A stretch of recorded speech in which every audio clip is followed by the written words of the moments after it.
Hey guys, the presidential candidate of the Labour Party in the 2023 general elections, Peter Obi, has lambasted President Bola Tinubu and Nigerian political leaders over the daily rising insecurity in the country. Reacting to a report by an international news magazine, The Economist of London captured "Kidnappers are wreaking havoc in Nigeria," which was published on January 18. Obi said that Nigerian politicians only care about the national security based on how close it gets to their mansions in Abuja. Obi, a former governor of Anambra State, faulted how the former Minister of Communication and Digital Economy, Professor Issa Patami, backed a crowdfunding effort initiated last week to secure the release of 6 girls kidnapped along with their father in Abuja. He pointed out that despite President Tinubu declaring security as his top priority on May 29, 2023, during his inauguration, more than 3,600 people were kidnapped, while almost 9,000 Nigerians were killed in conflict in 2023. Replicating the Economist report, Obi, in a series of posts on his X, formerly Twitter, said that for those who have continued to say my issue-based constructive criticism of a bad system as bad and are mingling my person and the obedience for seeking good governance and a better future for all Nigerians, let them now read this report from the respected international news magazine, The Economist of London, and do the same. The Economist report replicated by Obi stated that how many politicians in Nigeria care about national insecurity has long been correlated with how close it gets to their mansions in Abuja, the capital, on its outskirts on January 2nd. A father and his 6 daughters were kidnapped, prompting a real outcry in high. According to him, a crowdfunding effort to pay the ransom was even backed by a former minister, but the kidnappers instead killed one of the girls and demanded more cash. The wife of President Bola Tinubu publicly lamented a devastating loss, yet such horrors are still appealing, frequent, and largely ignored by politicians. Obi lamented that in one incident last weekend in the southeast, 45 people were kidnapped and are still missing, yet few leaders spoke out. The deadliest zone in the northeast, where jihadists linked to Islamic State attack the army and village. The northwest too is red-lined with gangs that routinely kidnap for ransom. Decades-long conflict between mostly Muslim herders and largely Christian farmers rumbles on the country, where on Christmas Eve, gunmen mobbed down at least 160 people. Separatist violence still smolder in the southeast. All his inauguration last May, Mr. Tinubu declared security his top priority, yet more than 3,600 people were kidnapped in 2023, the most even according to ASEDET, a global monitor of conflict. The snatching rose sharply after Mr. Tinubu took office, and almost 9,000 Nigerians were killed in conflict last year.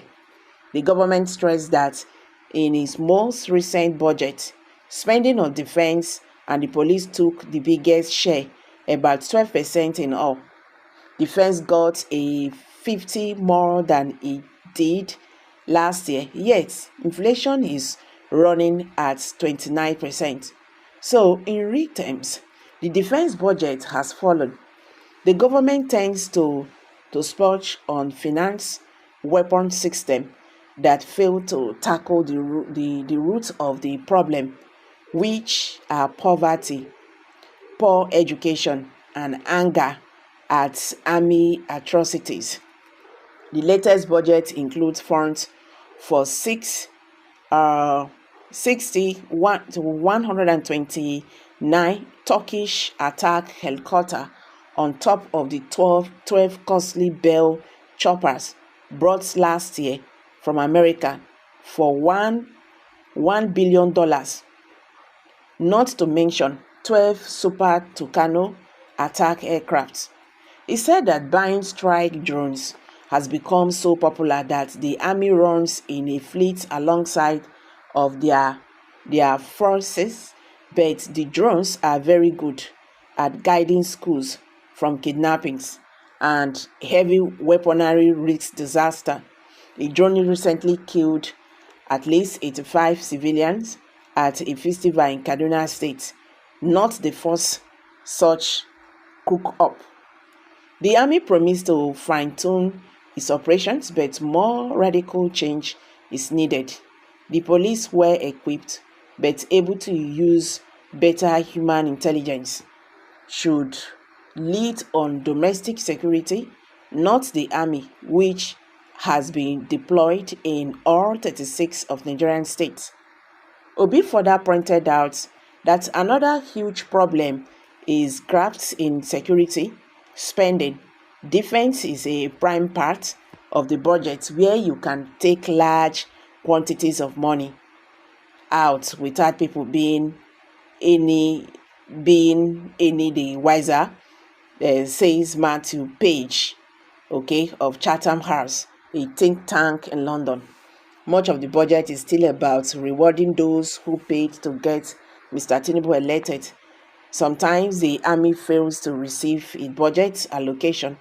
This is worsened by a system known as security votes, whereby parts of defense spending are deemed too sensitive to require public oversight. The practice, which accounts for perhaps $700 million a year, increased sharply under the last president and may well jump more under Mr. Tinubu. The defense budget has nearly tripled since 2019, but thanks to inflation, wasteful purchases, sales and corruption, Nigerians do not suffer. General Christopher Musa, Chief Defense Staff, appears to understand the roots of the insecurity. Obi further wrote, military effort alone is incapable of restoring enduring peace, he says, adding that the army helped build hundreds of schools under his command in the northeast, yet many politicians seem near to spend on themselves rather than create the conditions for peace and fill the country's physical hole. Even if Mr. Tinubu resists the temptation to restate the petrol subsidy that he largely removed last year, debt servicing alone in 2014 may couple up 61% of revenue. In November, the National Assembly approved SUV for all 460 lawmakers at a reported cost of $150,000 plus per car dollars. In 2 months, the government has budgeted $31 million to improve accommodation for the president and the vice president in a country of around 220 million people, where more than 80 million are reckoned to live on less than $2.15 a day and may fear being kidnapped.